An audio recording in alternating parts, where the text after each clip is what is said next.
Dre, bagong conference, bagong sinimula ng team, Aaron Fuller ang import natin. Ano yung pumapasok sa isip mo na this Governors Cup, mga pagkaasa ng Raynor Shine makalayo ulit?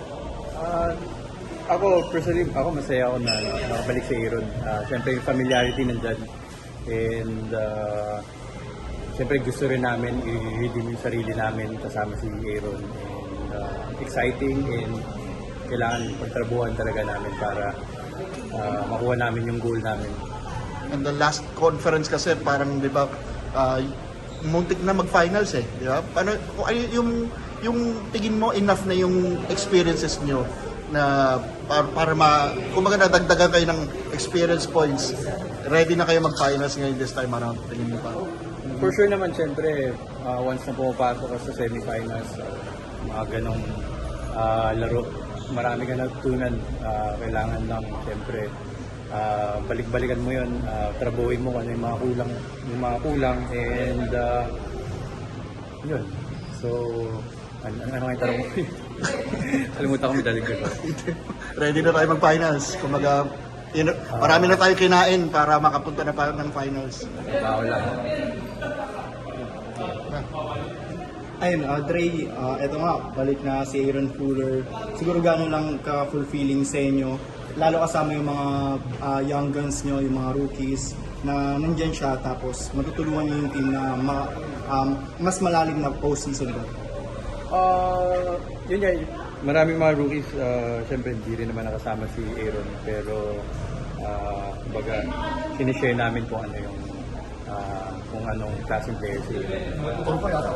Yun naman, nakikinig naman sila and willing naman sila mag-learn mga hindi nakasama si Aaron. So, exciting din para sa kanila.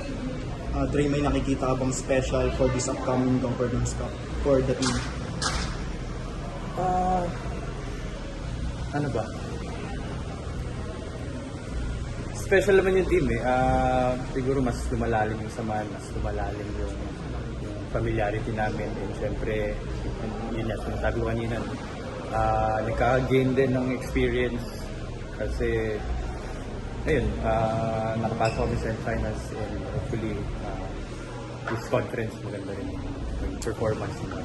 Dre, na-mention ni Coach Shen kanina na nag-auto-extend yung contract kapag nasa season, habang ongoing yung season. Kamusta lang ba yung contract mo ngayon? Ayun, kakasabi mo lang, extended. Pinag-uusapan pa rin kung anong magiging plano. Siyempre, kay Boss Danny ako, siyempre pinag-uusapan din namin. And may pag-communicate din naman kami kila mga coaches sa mga Coach Kaloy, Coach Yang. So, ano lang, baga darating naman din kung anong meron, kung anong Just to be clear, hindi pa final, no? Wala pang decision parehas. Oo. Wala pa. Basta yun ang alam ko eh.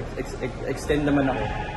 Nasa Raynor Shine ako and kumbaga yung agreement ng parties. Kumbaga pinag-uusapan namin. So, Dre,